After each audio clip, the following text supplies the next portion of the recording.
नमस्कार दोस्तों, voice of Jaisalmer में आपका स्वागत है।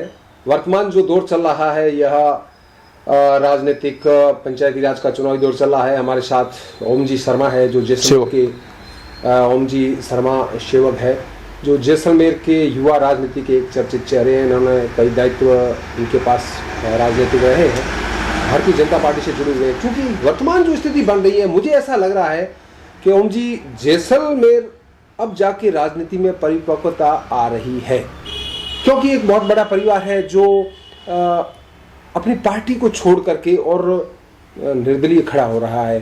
तो वर्तमान स्थिति में पंचायती राज में जिला प्रमुख और प्रधान, यह स्थिति आपके हिसाब से, क्योंकि हमारा क्षेत्रफल बहुत बड़ा है, उसमें आपको क्या लगता है?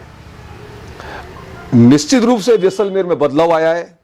लोग सक्रिय हुए हैं, लोग जागरूक हुए हैं और भारतीय जनता पार्टी का जो ग्राफ विश्व स्तर पर बढ़ रहा है, आज भारतीय जनता पार्टी विश्व की सबसे बड़ी पार्टी बनने जा रही है और उसके ही सदस्य संख्या सबसे ज़्यादा है।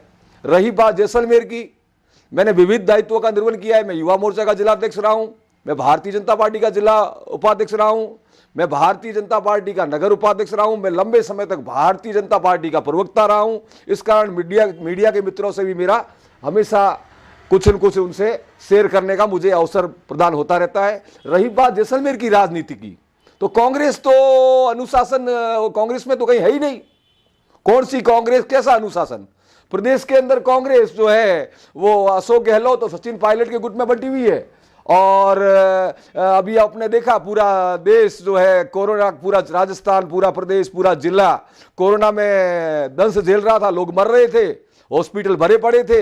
और कांग्रेस के जो विधायक है, इनको शर्म आनी चाहिए, इनको डूब मरना चाहिए। इनके विधायक यहाँ जैसलमेर में होटल सूर्यागंज में रंगरेलिया मना रहे थे, आनंद ले रहे थे। इनके अंदर न तो कोई अनु है न कोई शासन है, कुछ नहीं है। There is no discipline in BJP, in Congress. मैं अपनी बात को पूरी करूंगा। मैं एक आपको बीच में कहूंगा, क्योंकि हम जिस वर्तमान विषय पे चल रहे हैं, मैं आपकी बात को बिल्कुल मैं मेरे यहाँ बिल्कुल निष्पक्ष रखूंगा। लेकिन जो वर्तमान स्थिति जो जैसलमेर की चल रही है, जिसमें हम कहते हैं कि कांग्रेस के अंदर जो हमारे फकीर साहब है, उनका बहुत बड़ा एक मजबूत आधार था।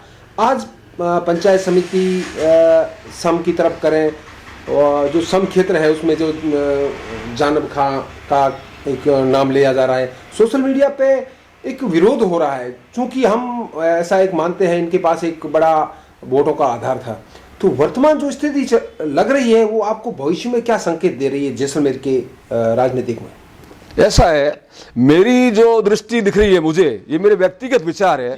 ये मेरे बिल्कुल व्यक्तिगत विचार है, मैं कोई पार्टी प्लेटफॉर्म से नहीं बोल रहा हूं। मेरे व्यक्तिगत विचार मैं रख रहा हूं कि जिस तरह से उत्तर प्रदेश के अंदर मुलायम सिंह यादव और उनके बेटे का जो अखिलेश यादव का जो एक नाटक था और वो चुनाव के बाद एक हो गए थे, तो मुझे नहीं लगता है कि कांग्रेस के बीच में ऐसी कुछ जो बातें हैं ये उभर कर जो सामने आ रही है। कांग्रेस के जो लोग हैं, ये सब लोग डिप्लोमेटिक तरीके से एक ऐसा वाद उछालकर लोगों के अंदर, लोगों को भ्रमित करने के लिए ऐसा कर रहे हैं। और यदि कांग्रेस के अंदर अनुशासन नाम की कोई चीज होती तो कांग्रेस ने निर्दलीय कोई चेयरमैन बनाया है, आप सबके सामने है। और ठीक उसी तरह जहां फकीर परिवार को टिकटें नहीं मिली, वहां वो निर्दलीय ताल ठोक कर खड़े हैं, और जहां उनको टिकटें मिली है वो टिकटों पर चुनाव लड़ रहे हैं। और मुझे लगता है कि कांग्रेस का जो आला कमान भी है, उनके अंदर भी कोई अनुशासन नहीं है। वो निश्चित रूप से फकीर परिवार की पीठ कहीं न कहीं से थपथपा रहा है। इस कारण जो है ये अनुशासन वाली कांग्रेस के अंदर कोई चीज नहीं है। कांग्रेस जैसलमेर का मालिक ही बेसिकली गाजी फकीर ही है। बाकी सब जो भी, चाहे रूपाराम जी हो, चाहे दूसरे जो भी गैर मुस्लिम हो, दूसरे हो, और भले मुसलमानों के लोग भी हो, उनसे मैं कह देना चाहूंगा कि कांग्रेस जैसलमेर मतलब गाजी फकीर की जो भी संस्था है, फकीर ही कांग्रेस को चलाता है। और प्रदेश के अंदर के जो नेता भी है, ऐसा मुझे प्रतीत हो रहा है, क्योंकि हरिवल्लभ कल्ला का जो उदाहरण है वो सबके सामने है। छाती ठोक के उन्होंने निर्दलीय को चुनाव लड़ाया और चेयरमैन बनाया, और उसी ट्रैक पर ये जो है इस चुनाव को में लड़ने जा रहे हैं। हाँ, भारतीय जनता पार्टी की कमान इस बार धर्म ध्वजा लेके महंत श्री प्रतापपुरी जी महाराज खड़े हैं। मैं भी प्रतापपुरी जी बाप जी के आशीर्वाद से उनके आदेशों की पालना में पूरे जिले में भ्रमण कर रहा हूं।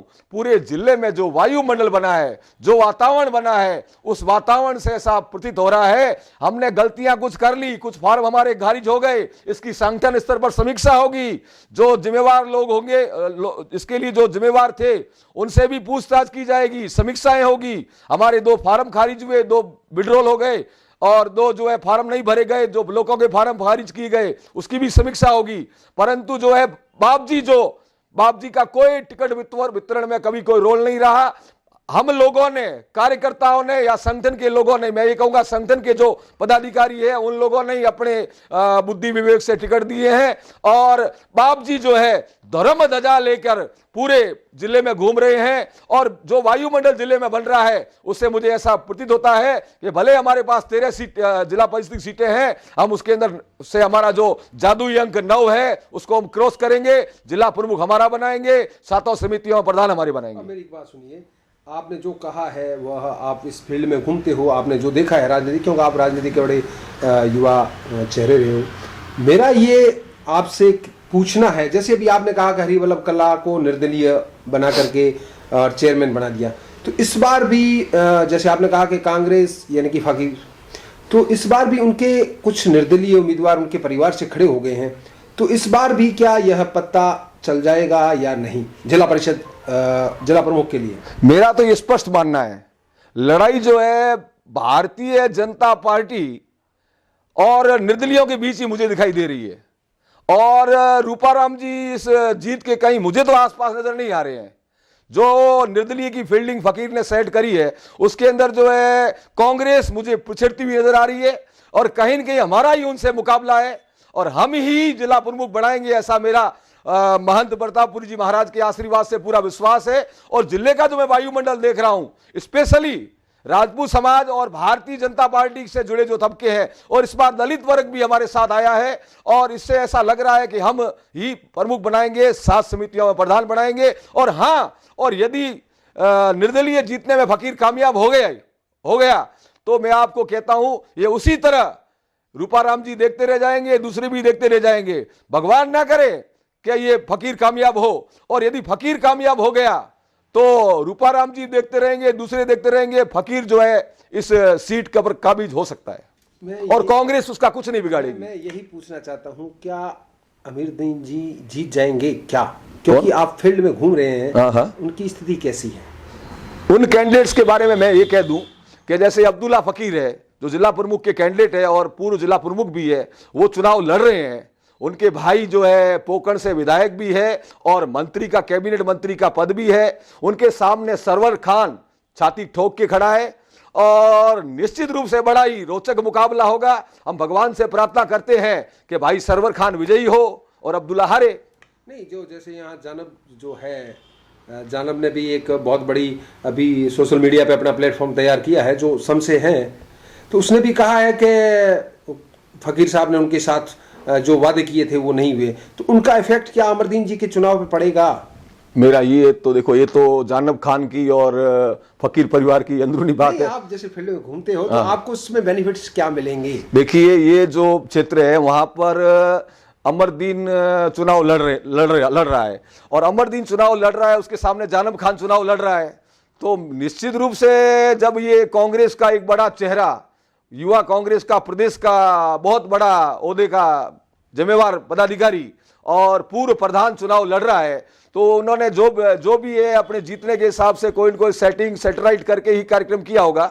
और ये जमात क्या करती है, जो अभी तो जानब खान जी के जो तेवर है बड़े उग्र नजर आते हैं, कभी उनके तेवर जो है नरम पड़ते नजर आते हैं, इसकी समीक्षा अभी करना मुश्किल है। और मैं कई मतदाताओं से, स्पेशली मुस्लिम मतदाताओं से मिला हूं, उनके भी बड़े जो बयान आ रहे हैं वो अलग अलग आ रहे हैं और कोई क्या कह रहा है, कोई क्या कह रहा है। अब किसकी जीत होगी बड़ा ही कंफ्यूज है, अभी कुछ कहना उचित नहीं रहेगा।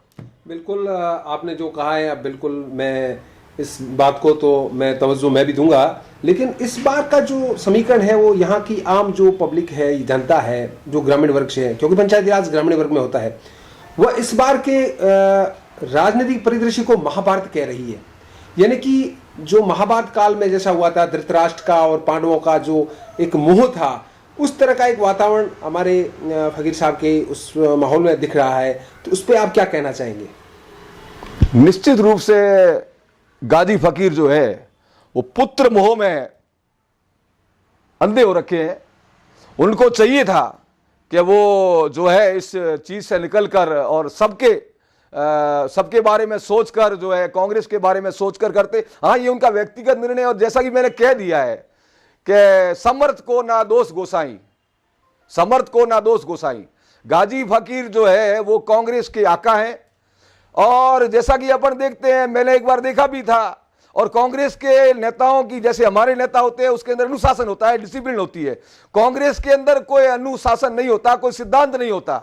मैंने एक बार देखा था कि जिला प्रमुख जो थे उन्होंने अशोक गहलोत जी को किस तरह वो भागू गांव लेके गए थे, मुझे वो दिन याद है। और अभी भी जब ये कांग्रेस का जो उठापटक का कार्यकाल चल रहा था तो गाजी फकीर जो है किस तरह से जयपुर गए आए, और गहलोत से उनकी जो नजदीकियां हैं, और जो कांग्रेस जो है वो मुस्लिम मास्क बेस पार्टी है, और फकीर का जो बड़ा एक मुस्लिम वोट बैंक में प्रभाव है, इस कारण जो है कांग्रेस फकीर समर्थ है, उसको ये कांग्रेस वाले कुछ भी नहीं बिगाड़ेंगे। मेरा ये व्यक्तिगत मानना है। मेरा तो कांग्रेस के लोगों से, जो अन्य लोग हैं फकीर के अलावा, उनके पास एक ही ऑप्शन है, एक ही विकल्प है, चाहे वो राजपूत हो, चाहे गैर राजपूत हो, चाहे गैर फकीर हो, उनसे मेरा हाथ जोड़ उन सबसे एक ही निवेदन है, यदि आप फकीर से मुक्ति चाहते हो तो भारतीय जनता पार्टी में आ जाओ, क्योंकि हमारा नारा है सबका साथ सबका विकास। हम जो है अब्दुल कलाम जी को भी जो है उपराष्ट्रपति बनाते हैं, और हम जो है अपने दूसरे लोगों को भी मौके देते हैं। हमारे यहाँ जो है सब जाति का विकास है, सबका साथ है। पूरे देश के अंदर नरेंद्र मोदी का वातावरण है, पूरी दुनिया में नरेंद्र मोदी का वातावरण। जैसा हमारा अभी ओम जी से बात हुई है, हमारा जो जिला है यह सीमांत क्षेत्र का वह जिला है जिसका क्षेत्रफल बहुत बड़ा है, और यहाँ फकीर साहब का बहुत बड़ा, इन्होंने कहा है कि एक होल्ड रहता है। चूंकि कांग्रेस की इन्होंने जो बात की है, ये तो समय की धारा है, किस समय हमने वो समय भी देखा है भोपाल सिंह जी वाला, तो उस समय वो कहाँ पर थे, आज कहाँ पर है, कल कहाँ पर होंगे, तो इस राजनीति में कोई पता नहीं चलता है। हाँ, वर्तमान में हो सकता है कि कांग्रेस अभी इनके आपने कहा कि मुट्ठी में हो, लेकिन भविष्य क्या होगा। तो ओम जी से भी बातचीत हुई, इन्होंने बताया है कि कुछ भी हो सकता है, लेकिन बीजेपी अपनी समीक्षा करेगी, और इस दौर में बीजेपी बहुत ओम जी के माध्यम से मजबूत लग रही है। तो ओम जी, आपसे हमने बातचीत की, बहुत बहुत आपका धन्यवाद, आभार। इसी तरह हमारे वॉइस ऑफ जैसलमेर पर आप आते रहें और अपने सुझाव देते रहें। धन्यवाद सुरेश जी, आप मेरे मित्र भी हो, बड़े भाई भी हो, पड़ोसी भी हो, और आपका आशीर्वाद बना रहे।